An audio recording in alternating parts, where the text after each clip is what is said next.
मौसम सुहाना था और सर्द हवाएं चल रही थीं। इन्हीं सर्द हवाओं के बीच हमारी कहानी शुरू होती है। इस कहानी में अब तक आपने देखा कि उर्मिला स्कूली पढ़ाई छोड़कर अपनी मां सरोज का हाथ घर के काम में बटाती है और वही दूसरी तरफ रमेश भी 1 लाख रुपए की रिश्वत को लेकर चिंतित है। कहानी अब आगे रमेश अपने परिवार के सभी लोगों से मदद मांगता है, लेकिन 1 लाख रुपए का इंतजाम नहीं कर पाता है। परिणाम स्वरूप उसकी पुलिस विभाग में नौकरी नहीं लग पाती है। वह बहुत ही ज्यादा हताश और दुखी दिखाई देता है। रमेश अंदर ही अंदर अपनी गरीबी को कोसता है। दूसरी ओर उर्मिला भी अपनी मां का हाथ बटाती और अब घर के साथ साथ खेत का भी काम करने लग गई। वह सवेरे उठकर झाड़ू पोछे का काम करती और फिर घर का काम जैसे खाना बनाना, साफ सफाई ये सब करती। दिन में वह खेत पर जाती और वहां पर अपने पिताजी का हाथ बटाती। इसलिए उसके माँ बाप भी उसे बहुत प्यार करते थे। उर्मिला में थोड़ा चुलबुलापन भी था, इसलिए जब भी वो खेत पर जाती, खेत और घर के बीच में पड़ने वाली नहर में अपनी सभी दोस्तों के साथ नहाने के लिए रुक जाती।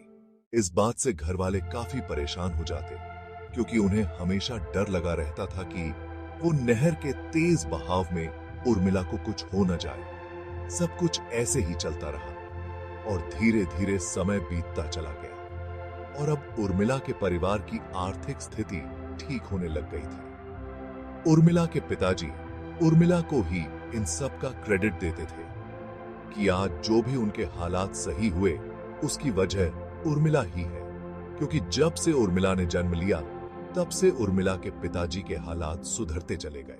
उधर दूसरी ओर रमेश ने भी खुद को जैसे तैसे रिश्वत न दे पाने के कारण जॉब नहीं मिलने के दुख से खुद को उभार लिया और अपने पिताजी के साथ ही देसी शराब के ठेके पर काम करने लगा।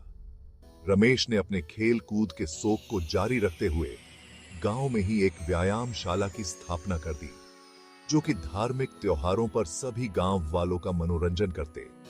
इसमें रमेश और उसके कुछ दोस्त भी शामिल थे। रमेश जिस देसी शराब के ठेके पर काम करता वह सरकारी था, लेकिन इन दिनों काफी जगह से सूचना मिल रही थी कि कुछ लोग अवैध शराब की तस्करी कर रहे हैं। इसलिए सरकार ने हर जिले में एक टीम गठित की, जिसका काम था अवैध शराब और अवैध शराब के काम करने वालों को पकड़ कर लाना। रमेश का पुलिस में काम करने का सपना अब यहां से पूरा होने जा रहा था, क्योंकि रमेश को भी इस टीम में लिया गया था। रमेश अपने जिले की टीम के साथ पूरे जिले में घूमते वक्त अवैध शराब और अवैध शराब के काम करने वालों को पकड़ते। कभी कभी रमेश 10 या 12 दिनों तक घर ही नहीं लौटता था, क्योंकि वो जहां पर भी सूचना मिलती वही काफी दिनों तक खोज करते। लेकिन वक्त के साथ साथ रमेश के पिताजी की तबीयत बिगड़ने लगी। ज्यादा शराब पीने के कारण उनकी सेहत खराब रहने लगी और रमेश को ये काम छोड़कर घर की अपने भाई बहनों की जिम्मेदारियां संभालनी पड़ी। उधर रमेश के पिताजी ठेके पर काम करते, इधर रमेश ने फोटोग्राफी का काम स्टार्ट कर दिया।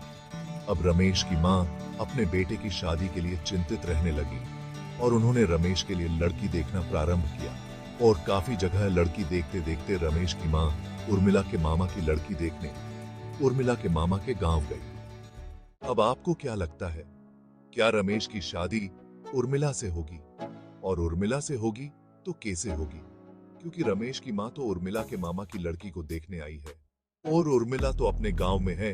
उसे तो इस बात का पता भी नहीं कि उसके मामा की लड़की के रिश्ते की बात चल रही है।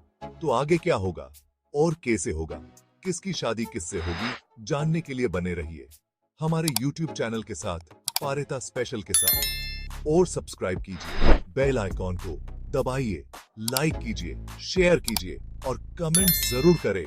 और मैंने देखा है कि आप लोग चैनल पर आते हो पर सब्सक्राइब नहीं करते, तो आप लोगों से निवेदन है जरूर सब्सक्राइब करें और इस चैनल को सपोर्ट करें।